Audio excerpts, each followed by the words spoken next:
노래로 모두 흥겹게 따라 부를 수 있는 인기 트로트죠. 100세 인생, 건강하게 오래 살고 싶은 우리의 마음을 잘 담은 노래가 아닐까 싶습니다. 특집 이슈 토크 100세 시대를 준비하라 마지막 시간입니다.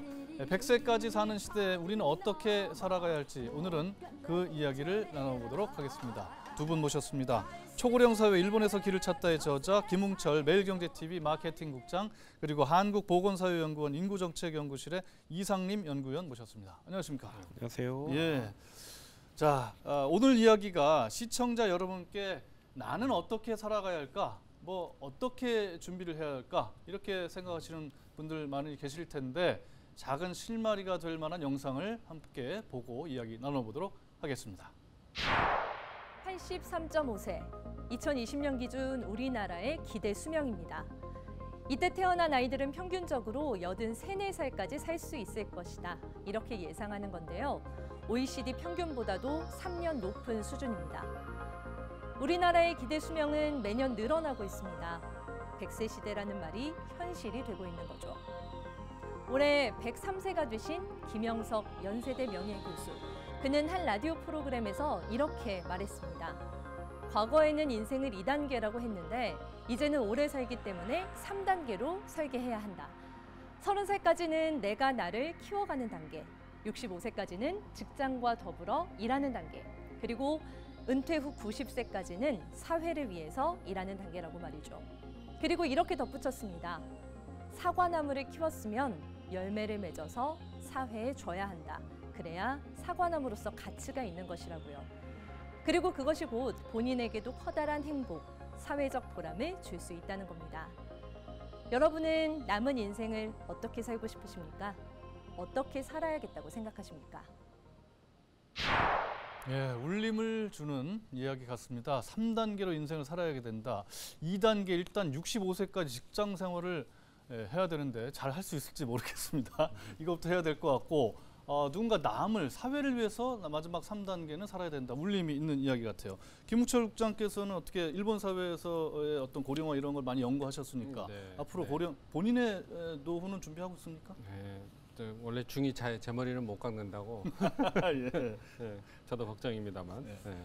자, 어떻게 노후를 위해서 준비를 하는 게 좋다고 생각하십니까? 뭐 노후의 3대 자산이라면 건강, 돈, 그다음에 뭐 인간관계가 있는데 돈 없이 제일 이제 재앙이 돈 없이 사는 거, 오래 사는 거, 아프면서 오래 사는 거, 외롭게 사는 게 뭐 노후의 3대 재앙이라고 하는데 어쨌든 뭐 이거를 이제 해결하려면 여러 가지를 이제 미리미리 준비를 해야 될 것 같아요. 제가 이제 일본의 이제 지역 대뷰라는 게 있습니다. 지역 대뷰라는 게 사실 직장인이 지역 그 회사 근처에서만 살다가 어떻게 보면 이제 은퇴를 하고 이제 자기 삶의 터전으로 돌아가면서 어떻게 보면 그 동안에 자기 삶의 터전 거주지에서는 어떻게 보면은 뭐 하숙생 같은 경우에다가 어떻게 보면 이제 은퇴한 후로는 이제 지역에 본격적인 데뷔를 한다는 거고요. 어차피 지역 사회에서 살아가야 될 거는 되니까 일본에서는 이 지역 데뷔를 위해서 미리미리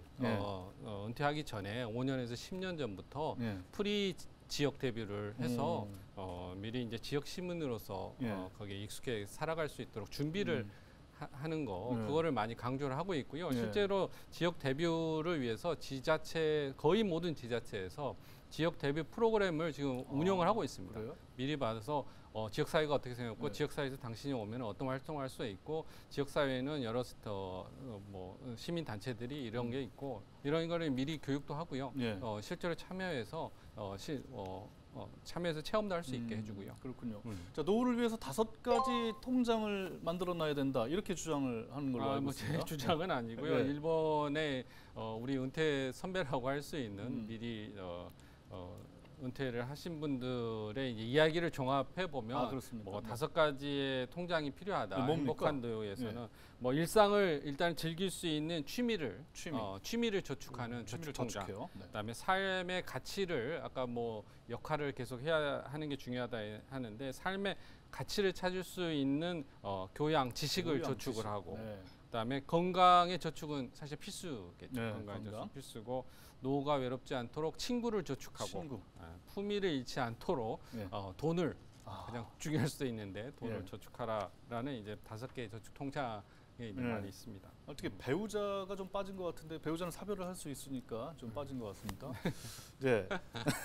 일본 사회에서는 어떻게 5개 저축을 해야 된다는데 우리도 뭐 마찬가지 아니겠습니까? 뭐를 좀 준비를 해야 되나요? 예, 같은 말씀인데요. 지금부터 우리는 오래 살게 될 겁니다. 네. 그런데 말씀하신 대로 건강에도 오래 살아야 되겠죠. 그러기에는 지금부터 우리 건강 습관을 바꿀 필요가 있습니다. 담배 피시는 분은 연령이 어떻게 담배를 끊으시고 네. 식생활도 바꾸시고 네. 더 운동도 하시고 건강하게 오래 살 수 있는 삶을 준비하셔야 되고요. 네. 두 번째는 아까 말씀하신 것처럼 관계, 특히 배우자의 관계가 중요합니다. 우리는 네. 오래 살게 되면서 가장 오래 살게 될 사람, 노후를 같이 보내길 사람이 배우자예요. 배우자. 그래서 거기에 대해서 좋은 관계를 서로 쌓아가는 훈련들, 우리 네. 사회는 그게 참 부족한 것 같은데 네. 그걸 노년기를 위해서 준비해야 될 것 같고요. 그리고 자녀와의 관계도 같이 늙어가는 관계가 형성될 수 있도록 만드는 관계가 중요할 것 같아요. 굉장히 이제 부부 간의 이 관계에 대해서 일본에서 뭐 드라마에도 굉장히 많이 나오고 하는데 부원병이라는 말이 있습니다. 부가 남편부의 근원 원자의 병자인데 남편 재택 스트레스라고도 하죠. 삼식이. 예.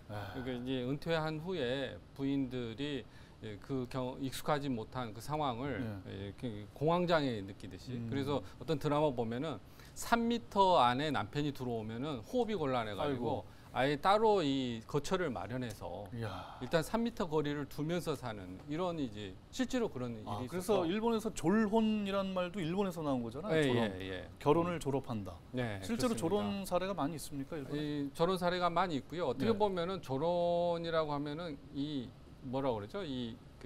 따로 떨어져서 별거에 해당된다고 할 수 있고요. 부부관계가 원만해야지. 각각 이제 독립적으로 생활을 한다는 게 아까 그 저축 통장 중에 하나 부부도 하나 넣어주시기 알겠습니다. 바랍니다. 자, 그러면 이제 그 은퇴 후에 소비 생활이라든가 액티브 시니어들이 이제 많이 나타나고 있는데 우리가 소비 생활, 여가 생활, 사회 생활 잘 지내야 되지 않습니까? 그 지역 대비라는 말도 했는데 실제로 우리 은퇴하신 분들 삼식이가 안 되고 부부관계 원만하게 지역 사회에서 잘 스며들기 위해서는 지역 사회에서도 어떤 그 토대를 좀 마련을 해줘야 되겠죠.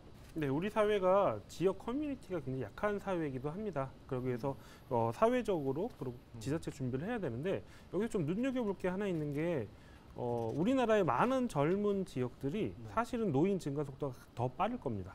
예를 들어서 인천의 연수구 같은 경우를 보면요, 노인 인구 비율이 굉장히 낮은데 50대 특히 60대 초반 인구가 굉장히 많아요.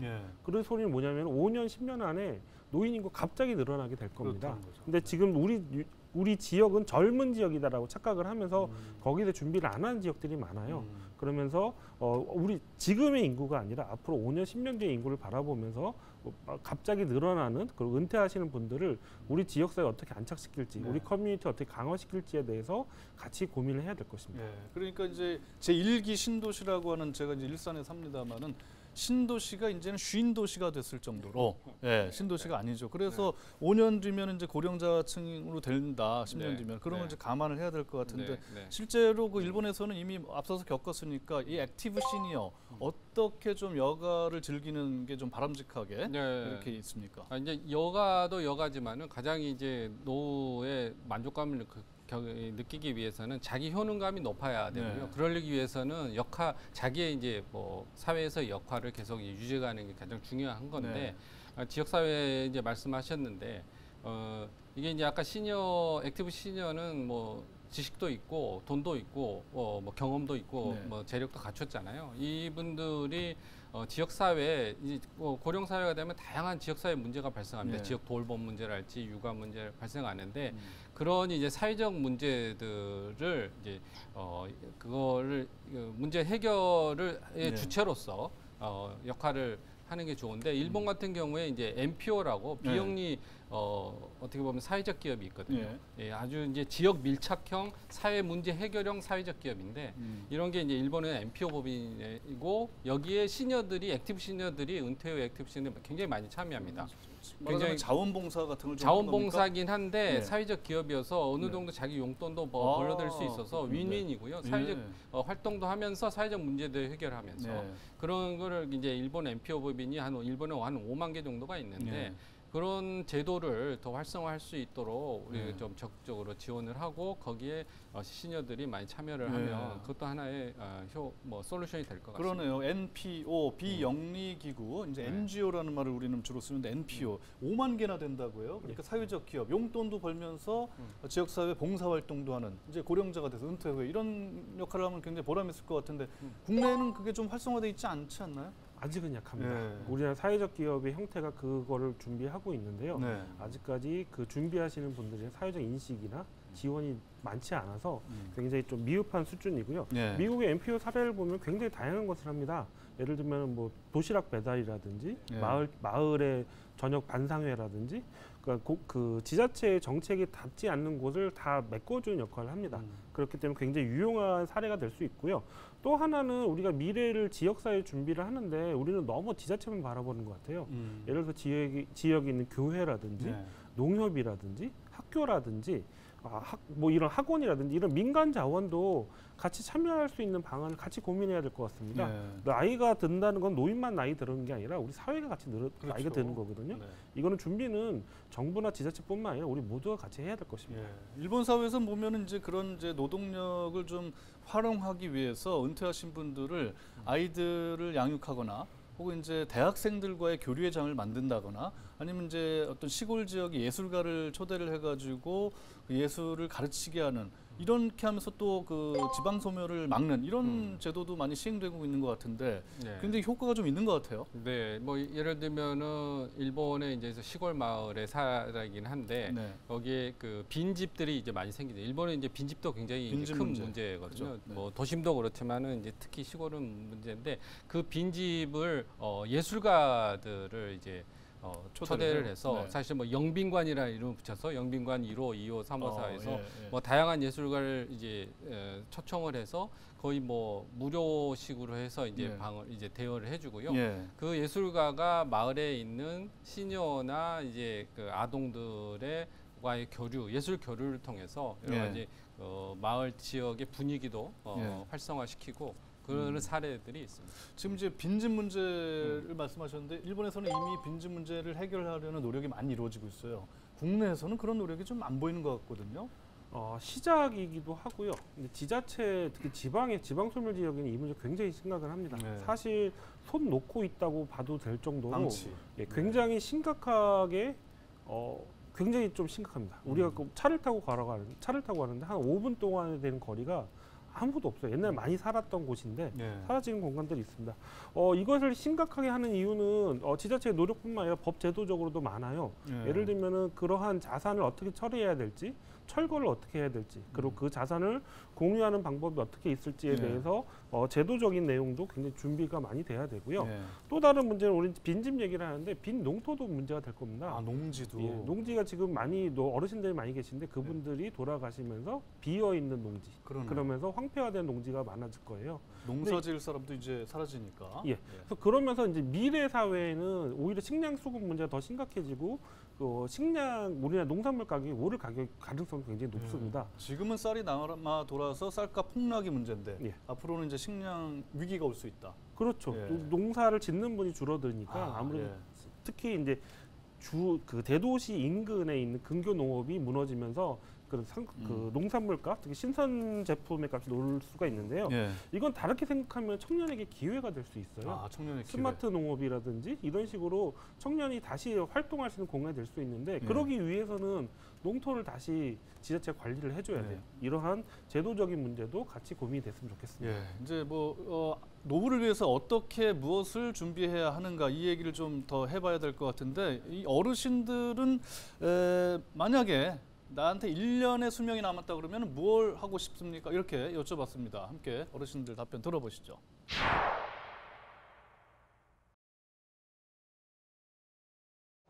1년이라도 뭐 어떻게 한다는 것보다 그냥 이대로 하여간 사는 날까지 그냥 오늘을 최선을 다하는 사람으로 살고 싶어요. 일자리 이틀만 하면 내 육신 할 때까지 하면 좋지요. 낙골당도 갈 거고 또 화장도 할 거고 장례식도 치러올 것 같고 그렇게 그런 돈 정도는 저금해 놔야 될 것 같아요. 내가 있는 거 도와주면서 이렇게 그냥 편안하게 죽었으면 그걸 제일 소원으로 생각해요. 남 도우면서 살고 모자른 점 채워가면서 사는 게 제 소원. 좋은 일을 하고 싶고 너한테 욕 안 먹고 손가락질 받는 짓도 안 하고 1년밖에 안 남았으니까 가장 좋은 일을 하고 마음 상한 사람이 예를 들어 있으면 찾아가서 풀고 죽음에 대한 준비를 해야죠. 네, 좋은 관계를 맺고 남한테 나쁜 기억으로 남지 않고 여생을 살고 싶다 이런 말씀을 해주셨습니다. 뭐 누구나 그런 생각을 할 것 같은데요. 시청자 여러분들은 어떻게 생각하십니까? 나에게 1년이 남아있다 그러면은 지금부터 무엇을 할까? 이런 고민을 좀 해보시는 게 노후를 준비를 위해서 중요하지 않을까 이렇게 생각하는데 아까 연금 얘기를 하셨는데 이제 연금이 국민연금이 뭐 언젠가 고갈될 것이다 그래서 젊은 세대들은 굉장히 불만이 있고 뭐 저도 이제 뭐 연금을 받게 될지 제대로 받게 될지 더 늦게 받게 되는 건 아닐지 굉장히 걱정해요. 일본 사회는 이 연금 문제가 없습니까? 뭐 물론 있죠. 연금 문제가 굉장히 이제 크고요. 일단은 일본의 재정 부담 중에서 가장 큰 게 연금 재원이고 네. 또 연금이 항상 고갈된다는 게 일본도 계속해서 연금 개혁을 지금 시도를 하고 있고요. 현재의 그 연금 개혁 중에 이제 물가와 연동해서 물가 슬라이드에 이제 연금 지급을 하겠다는 게 이제 거기까지 간 거고요. 지금 연금 하면은 일본 정부가 연금으로 당신의 평생을 보장하겠다고 해가지고 연금을 걷어들이고 있는데 얼마 전에 일본 금융청에서 발표를 했어요. 계산을 해보니까 연금을 지금 붙더라도 매달 얼마가 부족하니까 1년에 계산을 해보니까 한 2천만 엔, 2억 정도 1년이 아니고 이제 자기 여생에 한 2억 정도가 부족하니 그 2억 정도를 더 준비를 하라, 저축을 하라 이런 이야기가 있어서 아니 뭐 지금 연금만 넣으면 평생 보장해 준다고 지금까지 이야기해놓고 이거 사기다 해서 이 2억을 저축하라 이런 공고를 처리하는 이런 사고도 사건도 있었는데 어쨌든 간에 우리나라와 같이 연금 고갈이나 연금 재정 부담에 대한 걱정은 굉장히 계속 갖고 있습니다. 일본이 이럴 정도니 우리는 더 심각하지 않습니까? 우리 뭐 대책이 있나요? 연금 개혁은 지금 시작도 못하고 있죠? 네, 지금 연금이 가장 큰 문제긴 한데요. 일본의 문제를 보면 지금 연금뿐만 아니라 전반적인 사회보장의 문제가 같이 있습니다. 예를 들어 요양보험이라든지 건강보험이라든지 다른 사회복지의 문제들도 있는데 일본은 사실 이거를 개혁하는 시기를 놓쳤어요. 이런 실기를 하면서 특히 노인 정치가 점점 더 고령화되면서 노인 정치가 가면서 이러한 실기를 타이밍을 놓치고 점점 일이 커지고 있고 이걸 다시 국가 부채로 계속 뒤로 미루고 있거든요. 이건 다시 말씀드리면 미래 세대에게 집을 계속 지우고 있는 거예요. 지금 우리가 준비해야 할 것은 각 당사자들이 우리 세대의 이익만 보는 것이 아니라 우리 사회의 지속성, 우리 사회의 연대성이 어떻게 지속될지를 보면서 올바른 결정을 해야 되고요. 그리고 저는 지금은 좀 힘들지만 어렵더라도 젊은 사람들에게 더 많은 기회를 주는 사회체제, 젊은 사람들이 지속할 수 있는 사회체제를 만들도록 지금부터 우리가 양보를 하는 작업도 중요하다고 생각됩니다. 저도 100% 공감을 하고요. 뭐 하신 말씀 얼마 전 최근입니다. 최근 지금 이제 검토를 하고 있는데 지금 말씀하시니까 생각이 나는데 저출산 그 예산에서 지금 그 동안에는 고령자들이 그 예산 대상이 아니었는데 부담 대상이 아니었는데 저출산의 그 재정 부담을 75세 이상 고령자들도 부담하게 하는 방안이 지금 이제 이야기되고 있거든요. 지금 방금 말씀하신 대로 뭐 젊은 세대들의 고령 세대의 뭐 하나의 책임이라고 그럴까요? 그거를 지우는 방식으로 지금 움직이고 있다는 말씀을 하셨습니다. 연금 문제는 저희가 아주 신중하게 생각을 해서 풀어나가야 될 것 같습니다. 미래 세대에게 더 이상의 큰 짐을 지어서는 곤란하겠죠. 자, 100세 시대에 어떻게 살아갈 것인지 이번 방송을 보시면서 여러분들 마음속에 느껴진 게 있다면 오늘 당장 실천해 보신 건 어떨까 싶습니다. 5차례에 걸쳐서 보내드린 특집 헬로 이슈 토크 100세 시대를 준비하라. 저희가 준비한 내용은 여기까지입니다. 시청해 주신 여러분 대단히 고맙습니다.